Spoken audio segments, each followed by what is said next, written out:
Broadcasting live from the Business RadioX studios in Phoenix, Arizona, it's time for Phoenix Business Radio, spotlighting the city's best businesses and the people who lead them.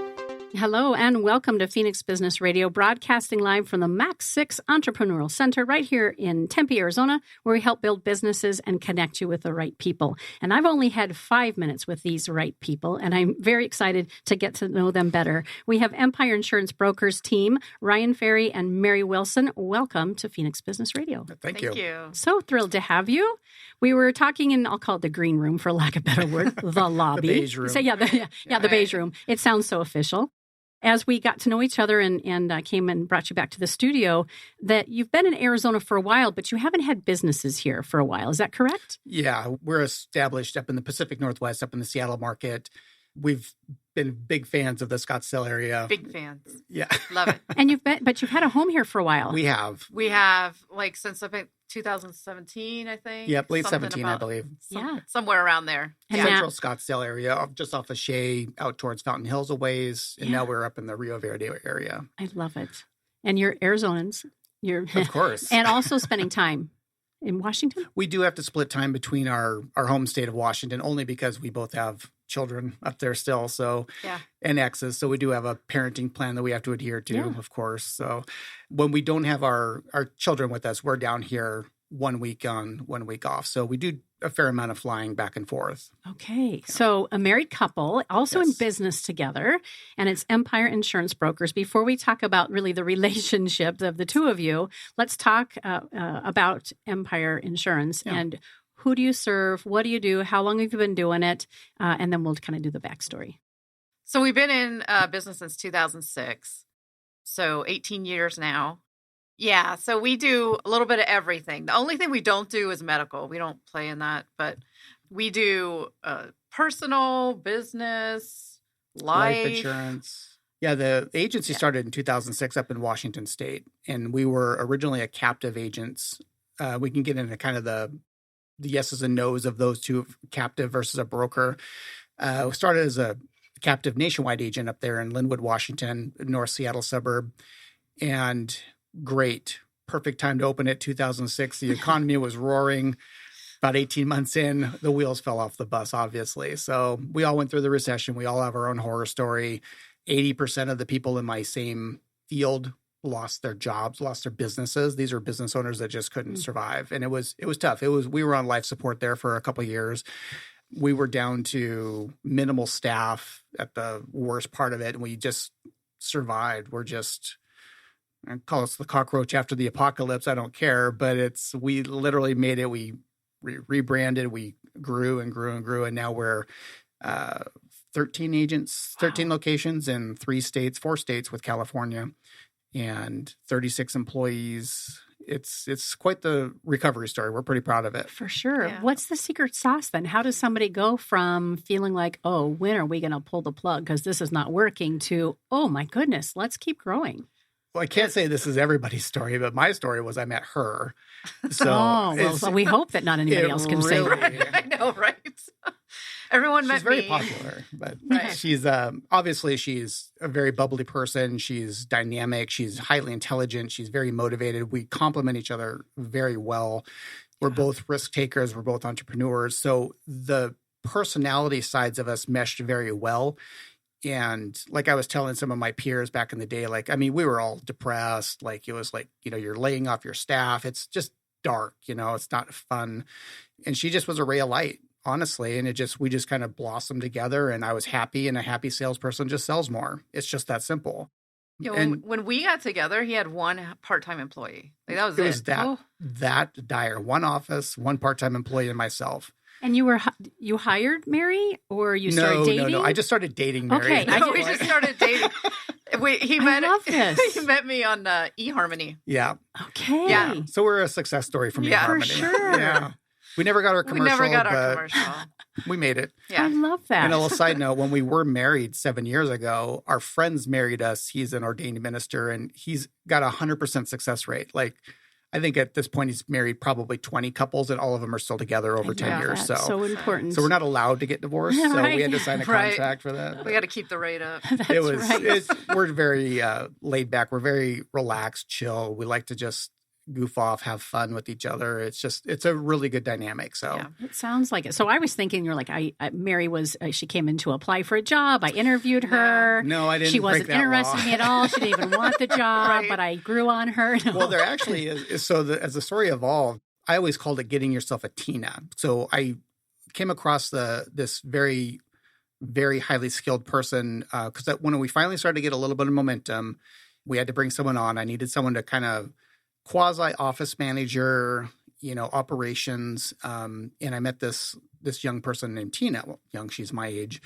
That's young. And we just, Right? it's a weird story, but she was interviewing me as much as I was interviewing her because she was almost cocky in the interview to the point where she's like, why do you deserve me? Like, I'm a commodity. Like, explain yourself to me. And it kind of took me back for a second. And I'd hired dozens or probably 100 people in my life at that point.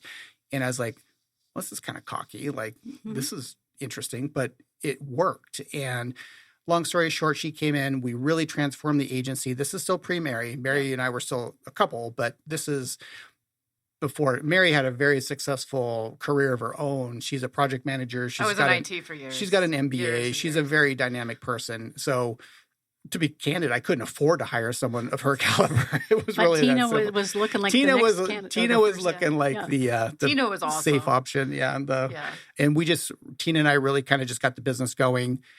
Around 2020, late 2020, we came across an opportunity where we could purchase an agency that was a rather large agency. It was a peer of ours, just worked out to where I needed a project manager to make this deal work. I happen to know a project manager. She was sitting across Right. the table from me. She actually convinced me that it would be a good idea to bring her on board just because of the Complexities The complexity that are involved of it. in bringing these two organizations You're talking about together. two And cultures and two So much. systems, two client Yeah. management systems, completely different operational skills. right. We absorbed 13 employees in 4 offices at the time. It was we were about the same size. They were slightly larger than us. So it was like the little guy buying the big guy and then it's like when McDonnell Douglas, used Boeing's money to buy Boeing, Mhm. but they were the small one, but they ended up taking the culture. So it was kind of the same thing. Without her, it would have been a complete disaster. It would not have been as nearly successful as it was. And it was rife with problems. I mean, we had Oh my God. all kinds of problems on that. So you toss in a major acquisition 2 months before a pandemic hits, capital markets are dried up. It was, I mean, I've had 2 of the most traumatic business fiascos in my life happen at times when it's like, Yeah. And you're got still to be- standing. We're still standing. We're actually thriving. We've made Yeah. it through. We've weathered every storm. We're riddled with bullet holes, but it's metaphorical bullet holes. But He is like a fight. He will not give up. I he don't. is like Yeah. competitive. yes. One of the most competitive people I've ever met. And it doesn't matter. You're going to kick him down and he's going to get right back up Yeah. and he's going to keep going. not and always then you're going to kick him down. The smartest play, but I do. But yeah, I'm a fighter. Yeah. so. But you He two doesn't play fall. play off each other very well. What a great team. Nice lipstick Is- today. Oh, I'm just going to step out of the room and let you guys Oh my handle this God. on your own. All right. So we got to hear from Ryan how, he kind of not only acquired your heart, but also acquired your brain and the whole package as it relates to the business. From your perspective, what do you remember about kind of not only being together as a couple, but then also thinking to yourself, I think I'm ready to get involved in the business. What was that like for you? I was always excited about it because I had been an employee for years. But the thought of kind of making the direction and determining the destiny and all of that was really interesting to me. I saw him do it for years, and I mean he's brilliant at business. That's his game. That's his jam. I mean that is his thing. So, but when he was getting this acquisition, I've wanted to get into the business for a while. We just financially, it just didn't make a lot of sense for a long time. And she had better medical insurance than I could And I provide. had better medical insurance. That's legit. That's part of it. When he got this opportunity to get this acquisition, I'm like, okay, this is like a no-brainer because this is what I've been doing for 20 years. Yeah. This is going to be a lot more moving parts than you've had to deal with, you don't really have anyone with this skill set at the moment. I mean, Tina's doing operations, she's doing that with her hands tied behind her back, but this is like a whole new beast. So, you've done these onesie twosies. This is a whole new beast. Let me get in. Let me make this work. Let's get your technology in place, because the technology that he had was minimal. It was economically friendly. That's the way I would say it. It was minimal. So I came in and we brought the systems together. We actually got into a new agency management system. I got new, texting capabilities. MFA. It was a lot. It was a whole technology overhaul, the whole thing. It was painful for some people, because some people don't like change. Right. That's not a thing. Some people, the employees. Yeah. Oh Sure. yeah, that's a thing, especially in insurance. This is not a technology. Yeah. Because I was in IT forever, and you just expect change. Like, something's going to change tomorrow. Like, this new IT is going to come out, and this company's going to want it, and you're just going to have to figure it out. And that's how it is always. That's not insurance. Like, insurance is like, we've done moves this at glacial pace for 10,000 years, and we're going to keep doing it like that. So it was like a huge cultural shift that had to happen as well. So there was a lot going into it, but that's how I got into it, because I saw this big acquisition coming. I'm like, okay, this is the time that you need me. Like, you probably didn't need me before, but now this is going to be, huge. And to be fair, I was not a willing participant in that. I did not want her to come on board, because Interesting. the original agency, when we started it back in 2006, was with my ex-wife at the time. So, he was sure we were going to get divorced. I was 100% sure we were going to get divorced. And why would he want to ruin a good thing? Exactly. Yeah. Right. So, right. The relationship was more important to me than the business. Yeah. So it's a little selfish in that. But honestly, we haven't had a hiccup. It's been perfect. So we banter back and forth. Obviously, there's always going to be some push and shove. At the end of the day, she lays out the pros and cons of whatever this situation is. She lets me be the business owner in that regard and make the top level decision. But she provides me as much information as I can possibly I'm a data geek, so I give him all the 100%. data, and I'm like, look, you're the business brain. I'm not going to act like I am. Here's the data. Yeah. We kind of made the comment earlier off air about I'm the 30,000-foot guy, the visionary. Yeah. She's definitely the girl in the weeds. She is 100% comfortable in there. She's a data miner.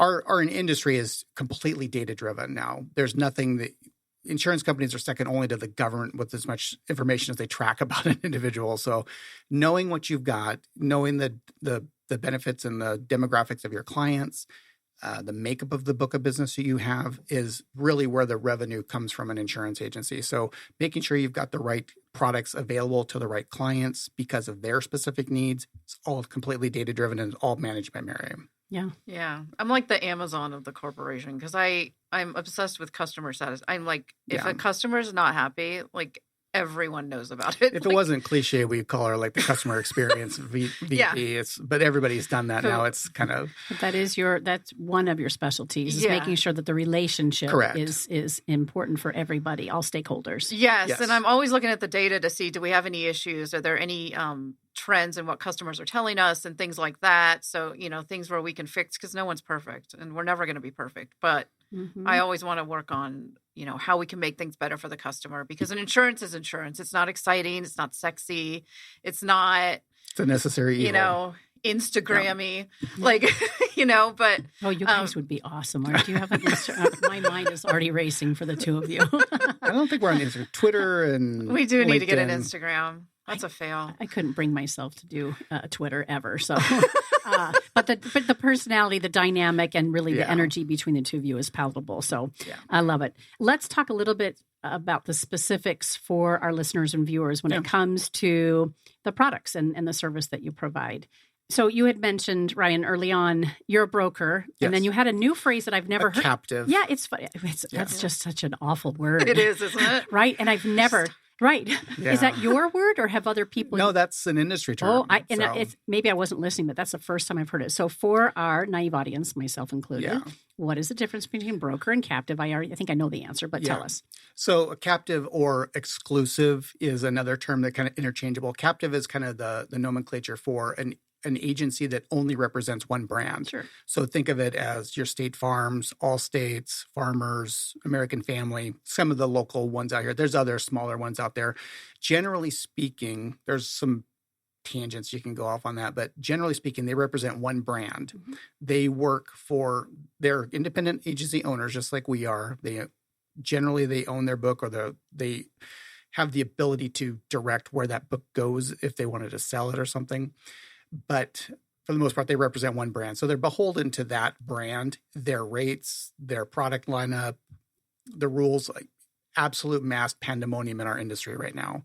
It's the worst insurance market that I've seen in 26 years. Why is that? Is it because of the economy? It's an election year? What's the deal? It's a very complicated, there's 100 things that have gone on. We're still in a pandemic hangover. So if you remember back in the very beginning of the pandemic, everything shut down. Everyone remembers that. So the issue was people weren't driving their cars. People weren't buying houses. People weren't insuring businesses. A lot of what happened. So we're a very regulated industry. We have every state has its own insurance commissioner. They're all directly responsible for the consumers in that state regarding the insurance products offered and the governance of that. Mm-hmm. They control the rates. They control, if Travelers Insurance wants to take a rate increase because their profitability is suffering or they're losing money and they can't commit to their policyholders. They can't come through when there's a claim. They have to justify it to the Division of Insurance, the DOI. And that person will review it to see, okay, well, that's fair. That's not fair. You can take this much. You can't take that much or this time. What happened was during the pandemic, they required all of the insurance carriers to give back premium because people weren't driving their cars. There were fewer claims. Logical, makes sense. Problem was they weren't able to get the premium rolling back up once people started going. So it was a very slow. I did not know that. Yeah, so that just started the snowball down the hill. Then you toss in, inflated interest rates. So now capital isn't available to all of these other carriers. They're not able to take on further risks because they're just not big enough, or they just don't have the reserves. The thing with that insurance, and this is where it gets super boring.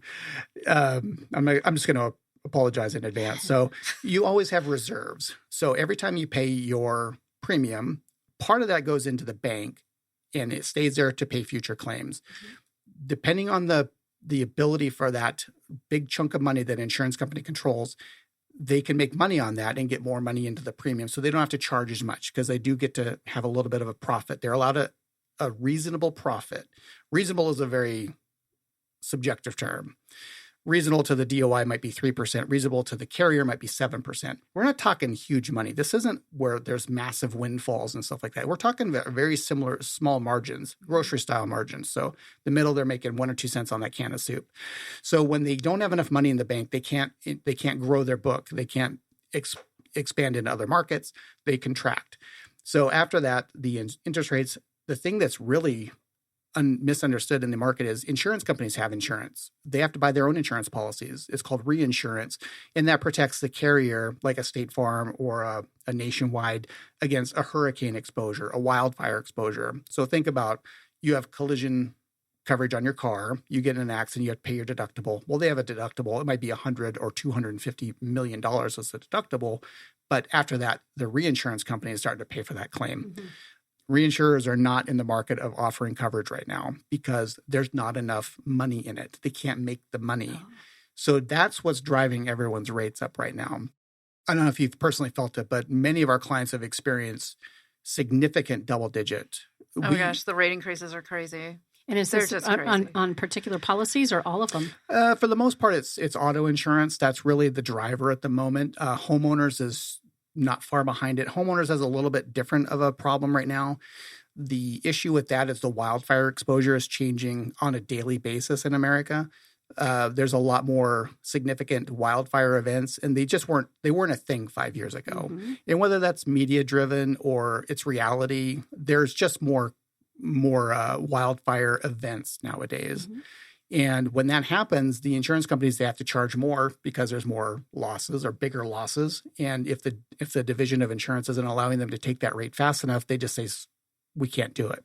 So they stop offering insurance. So if you've followed the California market a little bit, because you guys are fairly tied at the hip here, they just stop writing insurance in that state. So State Farm just is non-renewing 72,000 a lot of homeowners in California. It's just chaos right now. Nationwide I had insurance no idea. It's chaos. stopped writing new policies. Yeah. American National is pulling out of the state. It's just they can't survive based on the rating model. Wow. So it's just like any other macroeconomic event. When there's fewer players in the market, costs are just going to go up for everybody. Yeah. So customer service is paramount right now. Absolutely. Because of the chaos. Because when things are going fine, they're like, oh, it renews. Maybe it went up 5%. I don't know. Not a big deal. Right. But now everyone is getting these huge rate increases. It's, they're calling in. They want requotes. See, do you have anything like cheaper? Is there anything we can do? And so you're getting a lot of customer touch right now because of the chaos. So it's super important. I'm big on this is making sure the customer's taken care of because there's so much insanity right now. There's weird things happening with auto. He mentioned autos. Auto's a big thing. Autos are getting a lot of increases. There's things that you would never think of that I would never think of, right? Like if they go and a car gets damaged and it was owned by someone that was like doing fentanyl.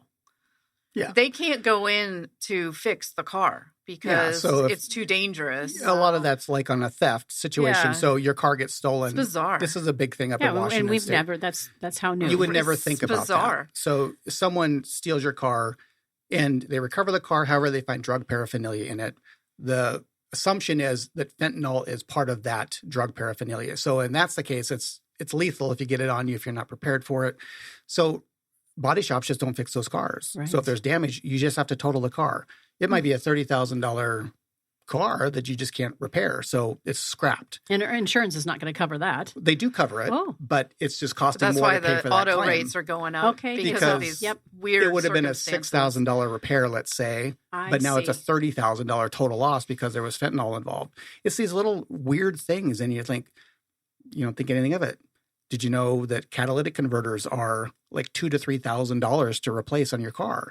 Well, they get up $30 in scrap metal from the scrap guy down there, but we had 2,000 catalytic converters stolen in King County last year. Yeah. And it's just the same down here in Maricopa. So until there's legislation that stops broker or metal dealers from dealing in these things, and some states are finally starting to pick that up, it's There's so many different factors that influence it. It's so weirdly complicated. Yeah, it's weird. Yeah. And this is a great time, then, I'm hearing you say, to be a broker. Yeah. So because you can offer the variety and Correct. really help Yeah. shop around. Yeah. Do the homework for them, right? Yes. Correct. And that's where we digress from the captive. So as a broker, we represent dozens of different insurance companies. So we have the ability to work with other carriers. We may not be able to find you a better rate, but we have the ability to do that. Really, in this market, it's kind of being patient. So if you can stomach the rate increase you're getting right now, it's almost worth it just to stay put.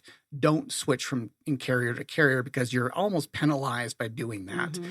And you're not getting long-term discounts. You're not getting stability. They don't know anything about you. So if there's a claim, they're more likely to drop you if there's a significant event.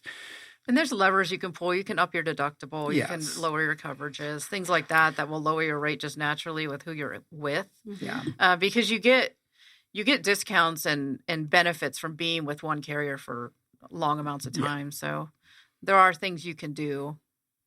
We had a client. This is one of our Arizona clients, kind of a funny little story. She had State Farm, and through our investigation and working with her, it turns out that she'd had State Farm for 70 years. How long? 70 I years. thought you said 7. No, 70. 70. Wow. She's 72. So you're like, well, how'd that happen? Well, her parents had State Farm. And when you spin off from your parents' policy, you get to keep the original effective date of that policy. So she's literally had 70 terms. But she's only had insurance herself for, 54 years, give or take, something like that. Well, the event that happened with her, she has a secondary house that is vacant. This is a very big deal in our industry. So vacant houses are a scourge because of squatters. Right. So until they get the squatters laws, some states are being more proactive at that. I can tell you the West Coast is not as fast, Arizona included, Washington, Oregon, and California. Well, Arizona is better than Washington, very sure. much. But when you have a squatter in there because the house was vacant, you have a long time to get them out. It's going to take a long time. They're going to cause a lot of damage. They always trash the place. Well, it's a vandalism and malicious mischief type of a claim. Your renter's policy would cover that. If you're a landlord, a lot of times these aren't landlord situations. It's just an old homeowner's policy on there. Well, that's going to be an excluded claim. Or they're going to cancel that policy because the house has been vacant for more than 30 days. That's in every contract. Most people don't know that. So with her, they found out that she had a vacant house. They canceled that house. She thought they canceled her entire thing, which all of her policies. All of her policies. And we met with her. Great conversation. Fantastic client.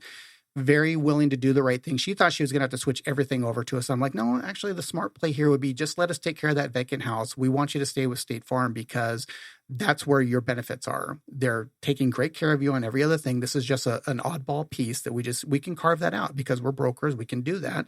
We wrote her a standalone policy for that vacant house that she can cancel the second it sells. It's for sale. It's probably going to take a few months to sell, but she's in a better financial position because of that. Well, and what you could have done was say, of course, we want to gobble up taken all of your policies. Yeah. Well, that's what she said. She was like, I can't believe you're not trying to take all my policies. She was baffled. What are you talking about? Yeah. Yeah. And her premiums would have gone way up because she was with State Farm for 70 years. She's got so grandfathered benefits. Yeah. And that's what we do in our agency. That's the culture. We're not trying to just gobble up all of your stuff. We're trying to make the best financial platform for you. Then you're right. We're going to come back and we're going to refer you and want to bring you more business. She wrote a fantastic review for us because of it. Just because she's like, I thought these guys were going to come in here and just steal all my money. Like she was prepared for it. I was just going to say that she was prepared to move everything if she needed to, but not happy about it and didn't really understand all the moving pieces. And you were able to educate her. Right. But as you're probably aware, in Arizona, word travels very fast if you're ethical or not, or if you're positive. She knows about 1.5 billion people. She does. She tells everybody that story. Yeah. And it's just been, we couldn't pay her to do that. No, that's great. It's gold. Talk to us about theft rings, right? We talked about squatters, but are we, I don't watch the news often, but when I do, I'm constantly seeing, crazy things going on in our world. How do we protect ourselves from break-ins? And is the conversation different between an individual policy and a business policy? Great question. Insurance is always there for the aftermath, unfortunately. We can't really help you on the front end. We would always recommend having, alarms and cameras, especially for small businesses. Homeowners, it's usually a pretty significant discount on your policy if you have a centrally monitored burglar and fire alarm. It's always recommended. You can get a Simply Safe, contract for I think $30 a month now. Yeah, those are really pretty inexpensive, and you're getting the full discount from a carrier, and it can be 10 to 15%. It can actually pay for itself, and then you just have peace of mind. A lot of people in Arizona own guns or coin collections or baseball cards, things like that. There's limits on your insurance policy that will pay for that stuff if they're not protected properly. So the theft rings was a really big deal down here, and your neighborhoods are turning out to be more vigilant now than they were. They're really watching this. Some of our neighbors have drones out watching for people just walking through the Tonto forest out there. Taking license plates. Weird looking cars. And it's sad that we have to do that, but it's just the reality we live in.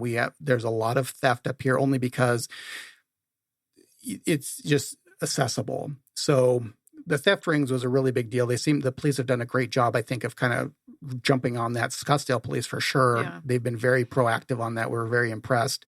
The small business owners, this is an even bigger issue, the organized retail theft rings. So you've got people who will go in and just the word's escaping me, shoplift, because they can. Some states, the West Coast specifically, they can walk in and there's a threshold of about $1,000 that they won't prosecute. Yep. And they know it. They'll steal shampoo. They will steal They'll steal whatever they can get their hands on. anything, and they will sell it on eBay or whatever. And it's unfortunate because that's driving the insurance companies to stop covering those types of risks. It's almost impossible now to cover a convenience store because of theft or violence at these convenience stores. And so these small business owners are going to have to pay more to get insurance in a secondary market. Mm-hmm. It's unfortunate, but a good agent or a broker can help you navigate that process and work with you to kind of, take some of the sting out of that additional premium because their revenue is not going up either. Mm-mm. They have more expenses in general. It costs more for them to borrow money or hire people.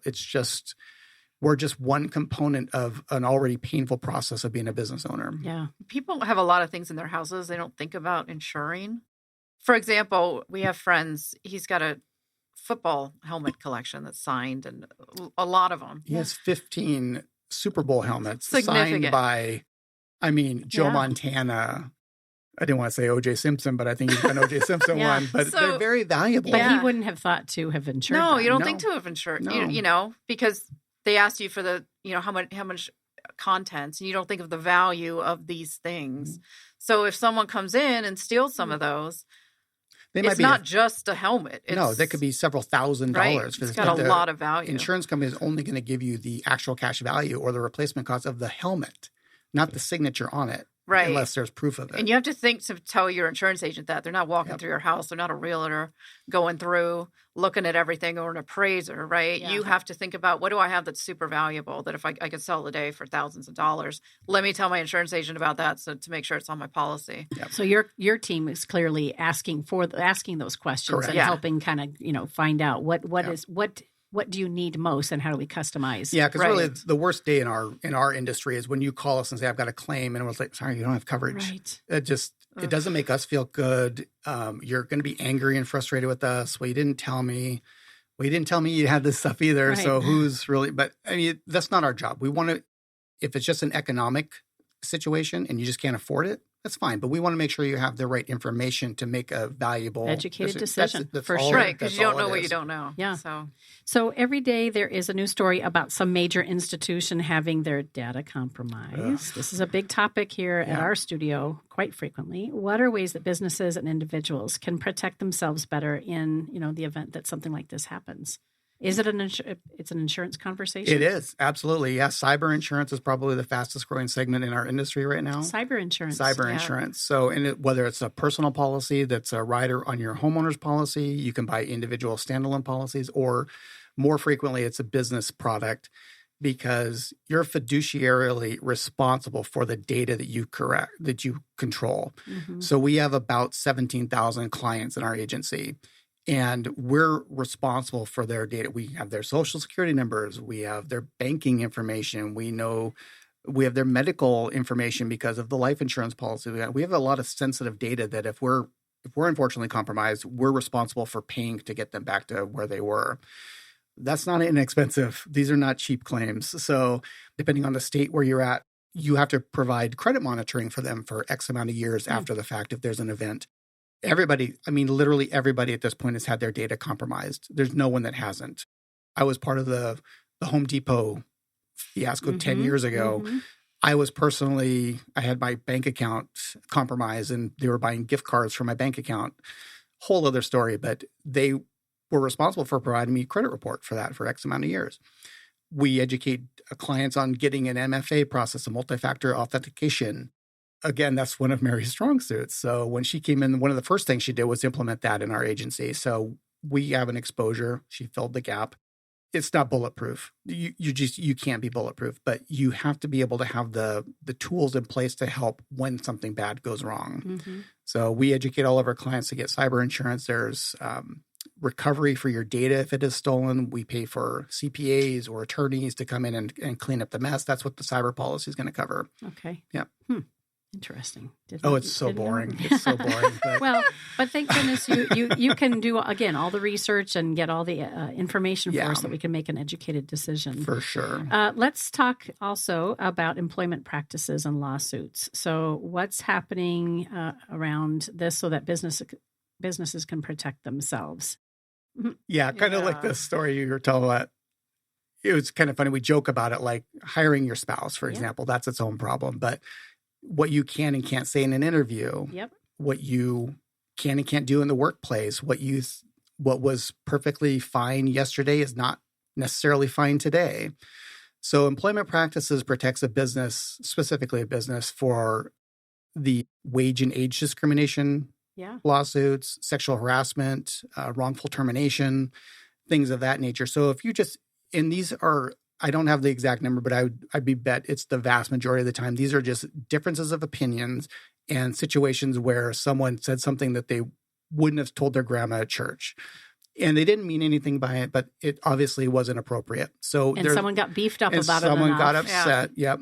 And a lot of times it's perspective, or you're just not sensitive enough, or they might be too sensitive. But at any point, they can file a lawsuit and say, like, well, you wronged me this way and that. It's not necessarily the indemnity where there's actually a payment to that person for the wrong that was done. That does happen a lot. The cost of the employment practices is in the attorneys that have to figure it out. These are $400 to $600 an hour attorneys. These are not inexpensive defenses. So oftentimes the defense is really what gets nuts in those claims. And the indemnity where there's a payout doesn't happen as frequently as just defending your name because somebody can say anything. So a business would be smart to have. Is that an addition to the policy? It is. And it's very inexpensive in the big picture. It's usually just a rider on your typical business policy, employment practices. You can buy standalone if you need higher limits. And same with cyber. That can be its own policy, or it can just be a rider on your current policy, depending on the levels you need and the exposure you have. And we really can't guess what thing is going to happen to us, right? So no, you never know. You can't. You never know. No, we've had a situation where we had a client had a very high profile EPLI claim, employment practices claim. I can't defend what he did, but it was ridiculous. But the point I'm trying to make is it was completely normal culture in this office.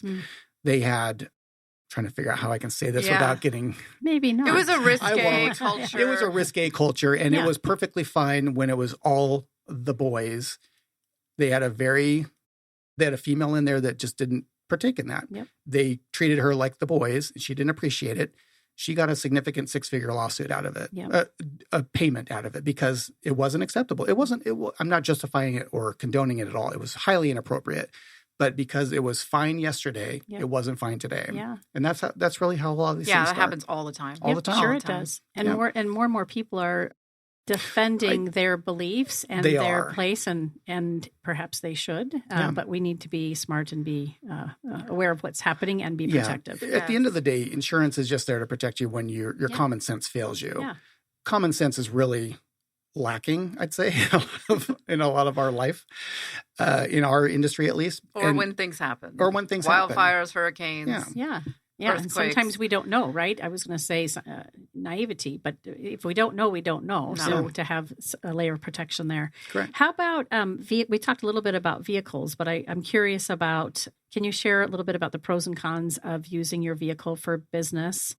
And how, from an insurance perspective, how do you keep that separate? Do you need to? What are some of the things to watch out when you are using your vehicle for business? This gets interesting with Ubers. Yes. And Lyfts, because it's your personal vehicle, but sometimes you're an Uber. Yeah. Sometimes you're a Lyft. Your insurance policy doesn't just cover you if you want to drive for Uber.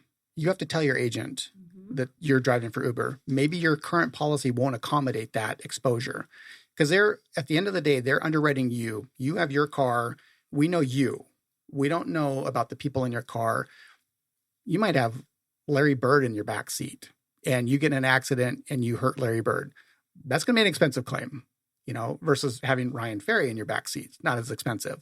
So they just need to know what the situation is. So if you are driving or you're delivering pizza or you're a realtor, this is often the case down here. If you're an independent contractor, you're a consultant, a realtor, a financial planner, an insurance agent, you're using your personal car to do business. There's an exposure there that the insurance company is not prepared for. So you need to let your agent know so that they can cover you. And it's a very simple fix. It's literally just a quick little endorsement. You pay an extra $10, $12 a month for that endorsement, but the insurance company is getting additional premium to protect that additional risk. Because the problem is if you get in an accident and you hurt a client that's in the backseat of your car, you're out on a real estate showing, they're going to deny the claim. And now you're not only going to look like an idiot to your client, you're also going to have a financial exposure that you're not prepared for out of pocket. I know, right? There's really it comes down to just complicated. But for someone like you, I'm guessing, Mary, Yeah. who's data-driven and likes the research, you can help us understand it in a far more simplified way. Yeah. I'd say, I mean, he's like the encyclopedia of insurance. And I'm just like Joe Smith, like, this is crazy. You know, there's so much that goes into it. It's so complicated. There's a million things that influence it. You know, from the economy to interest rates to government to the election to this to that. And your clients rely on you knowing all those moving pieces. Yeah. That's why we look to you as the we don't do our experts for taxes because I don't want to read 70,000 pages of tax code. But we have a CPA. And you better hope that CPA is doing it. Correct. Well, this is the thing, right? Because you can go online and get insurance like right now. Yeah. Sign up. But you may have all of these weird circumstances that the computer doesn't know about. Right. And then you're not going to be covered for it. And then when you try to submit a claim, you're not going to be covered for it. So this is where we come in because insurance is complicated and there's a lot of weird things that happen. And we've seen it all. We're like, the farmer's commercial or something? We've seen that. We've seen that. So literally, we know what questions to ask and make sure you're covered because people don't think about these things. Mm-hmm. I didn't think about these things. And really, your insurance broker, this is where the broker versus a captive agent is a little different. A captive's looking at it from the carrier's point of view. We're looking at it from your point of view. So really, you need to use this as a resource to think of us as just a financial planner, an attorney, a CPA. We're one more of your professionals that is going to give you advice. We're licensed. We have to have a license. We carry millions of dollars in errors and omissions insurance in case we just have a bad day. We're there to protect you. So again, at the end of the day, it's your pocketbook. You have to pay to do it. We work for free until you buy a product. That's the way it is. So use us as much as you can. We'll talk you through every different scenario and we'll explain to you how you can better protect yourself. If at the end of the day you just can't afford it, that's business. That's just the way it is. But you at least know that there's this exposure. Mm-hmm. So yeah, you just be as upfront with your agent as you can. Tell them as much information. They're there to help you. Yeah, don't try to say, "Oh, I've never had an accident." Yeah, they're going to know. They're going to find it. They search and they find it. Yeah. I mean, that's just what it is. Right. Back to my original comment, the insurance industry knows almost as much as the government does about you. It's like Carfax on steroids. That. Yeah. There's so much public data out there, and these insurance companies are so sophisticated at collecting data, trillions of different data types that they just know about you. And because everything is public record, they're going to get it from some way, somehow. And they know everything about you. So the problem you run into is when you don't disclose something with the carrier, with your agent, and when they input that data into the application and they know you're not being as upfront or maybe misremembering something, because no one lies, they're going to find out. And that's when the problem comes in. That's where you have the uncomfortable conversations because the carrier drops you. They upcharge you because they found out something else that you didn't disclose. And a lot of times there's very innocent reasons why it's not disclosed. You just forget. Mm-hmm. I'm getting older. I'm 51 years old. My memory is not as good as it was when I was 21. Right. That's the way it is. Yeah. A lot of time in the sun.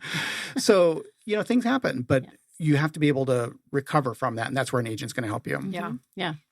Good. We talked about fires. What about floods?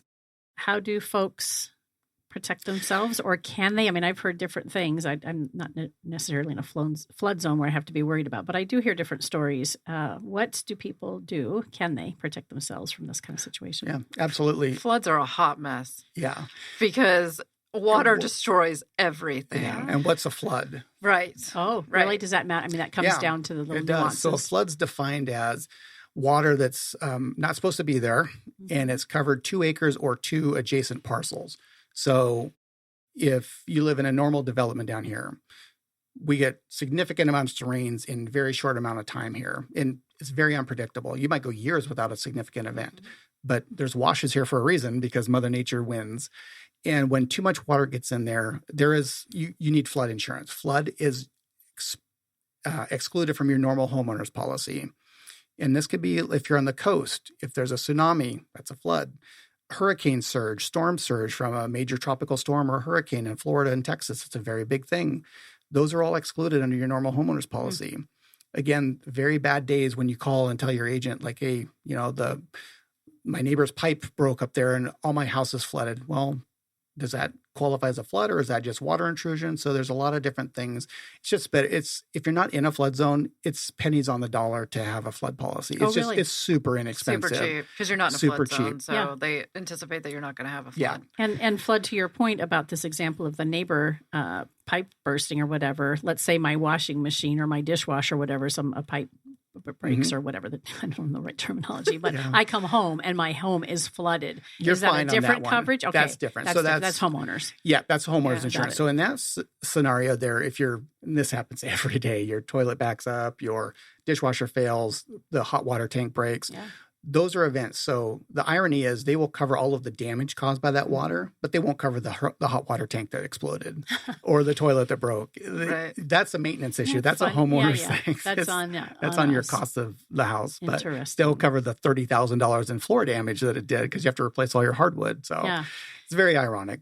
My gosh, I've learned so much from both of you. I love it. It's super boring. Well, I don't know. You make it pretty fun. I don't know if it's been boring. It's been fantastic. Is there anything else that you feel our viewers and listeners would want to know on the business side of things when it comes to insurance? We've covered a couple of things, but is there anything else that is worth noting that's trending or that we need to be aware of? We talked about cyber security. We talked about employment protection. I would say probably the biggest thing, and this is for personal or commercial insurance, business insurance, is really just making sure the values of what you've got insured are appropriate right now. With inflation, the cost of doing business has just skyrocketed. I don't know if you've tried to hire a contractor to do any kind of work on your house lately. They're either unavailable or they're charging you a third or half as much more than they did a year ago. Yep. There's just no labor. People aren't able to work. You can't get a car in a body shop. You can't get a rental car if a car is in the shop. So making sure that you've got the ability. Most people carry $30 a day in rental car coverage. So if your car is in the shop due to a covered claim, the insurance company will give you $30 to go to Enterprise and get a car. If you try to get a car at Enterprise for $30 a day lately, it's nearly impossible. Or you're going to get a Geo Metro, from 2010. So you need to have higher limits. They just don't cover that. So you need to be prepared.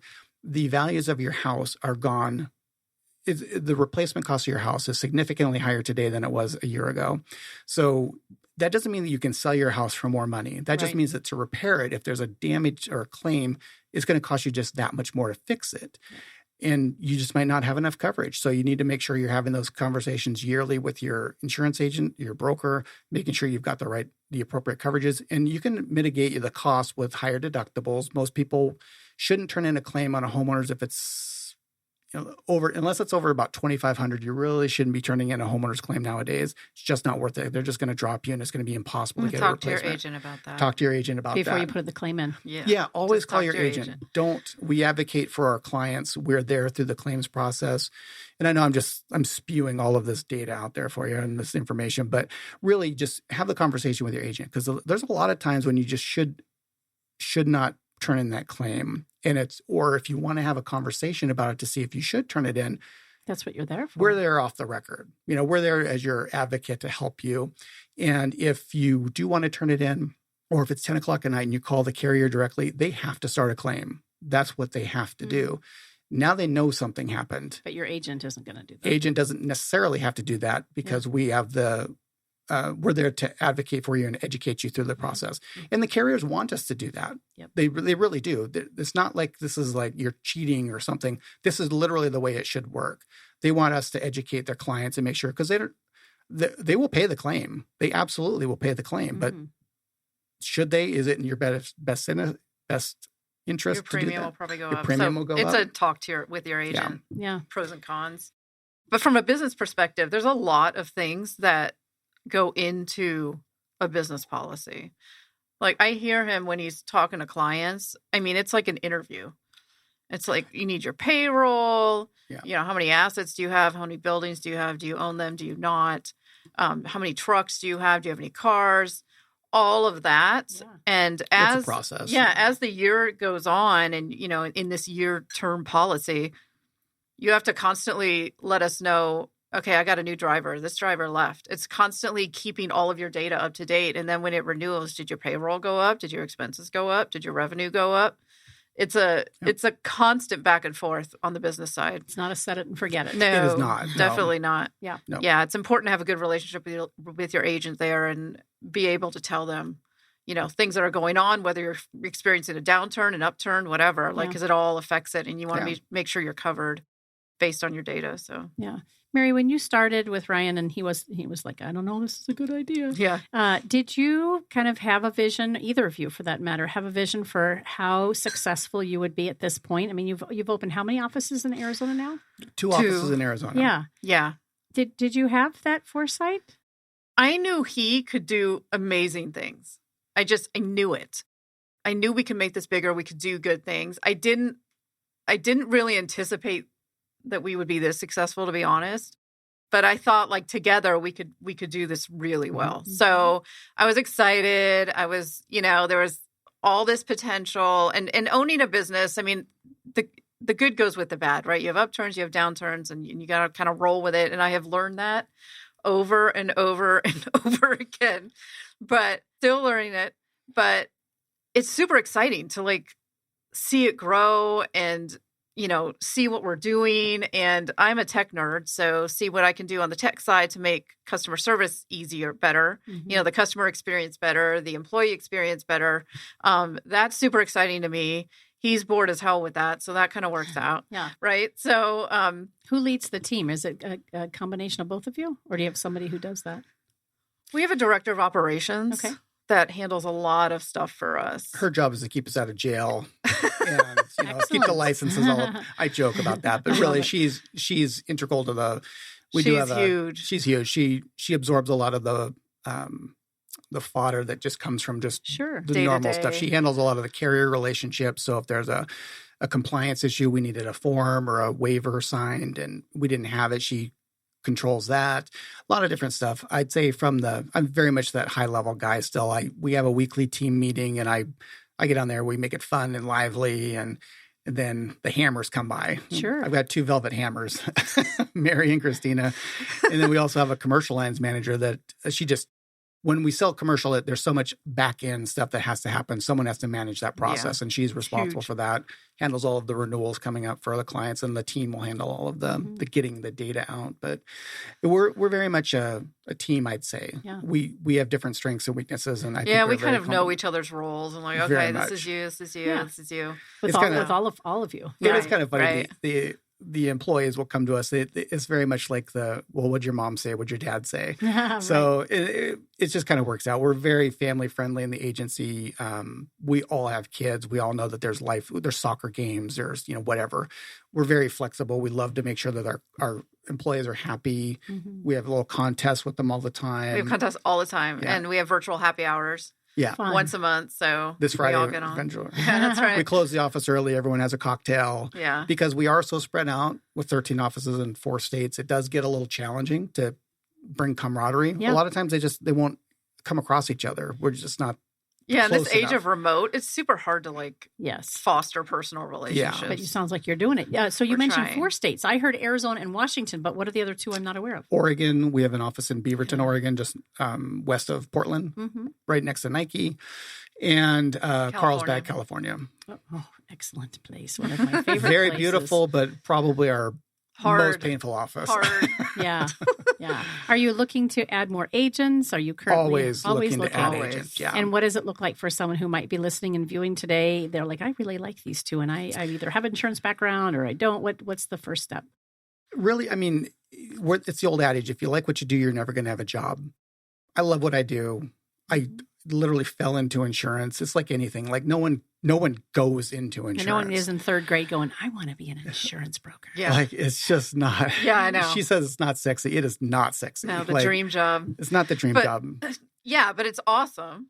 So But if you like it's helping necessary. people, it is necessary. it's necessary. Everyone needs insurance. And it can be very lucrative. Many of our employees do very well. They're compensated, whether it's a commission or a salary based. There's always, we kind of tailor each person's compensation based on their needs and wants and their abilities. If they just like doing it, they like helping people. It's very touchy-feely. Mhm. So You have to like helping people. you have to like If you don't like helping helping people, this is not the space. And that's who for you're you. looking for. Yeah. Do they just reach out through the website? Absolutely. Yeah. Yeah, through the website, email. Our emails are on there. You can email me or Ryan, or Mhm. We have an apply love to hear now. from you. Yeah. Okay. And what is the website? EIB. So it's like Empire Insurance Brokers, but we couldn't get that domain. So it's EIBNOW.com. Okay. EIBNOW.com. And your offices here in Arizona are located where? Scottsdale up in DC Ranch. Yeah, in DC Ranch at Market Street Center. Yeah. We're up in there. And then Lake Havasu, we also have an office over there. Yeah. Oh my gosh, Carlsbad, Lake Havasu. We like the sun. All the Yeah. fun. Yeah, that's great. Well, that's how very we even smart. ended up here. So I Right. didn't really talk about this. So I was part of a national insurance roundtable. They bring top agents in and you strategize. And stuff. Well, they'd always bring us into Scottsdale. And my wife, being my wife, she liked to come with me. I'm from Florida. She's from Oh, yeah. Florida. So I like the sun Mhm. So we're in Seattle.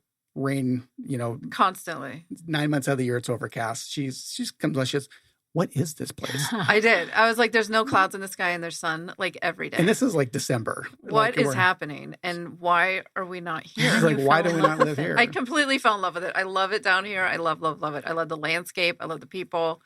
There's so many things to do. There's so many places to eat. You I can love eat at a trying different new restaurant restaurants. every Oh my day of god! the Oh, week yeah. I for love it. years. And not Arizona 2 weeks. keeps getting better. I've been here since 1979. Came in high school. My dad had a transfer out here, and to watch this, this Oh, it's state, and exploded. specifically It's Greater awesome. Phoenix grow, has been amazing. Yeah. Really hated to see the Coyotes leave us. That's I saw that. Were they going Yeah. to Utah? yes, Oh, yeah. We tried to get him in That Seattle, sucks. if Yeah. you remember a few years ago. I do. but- Yeah.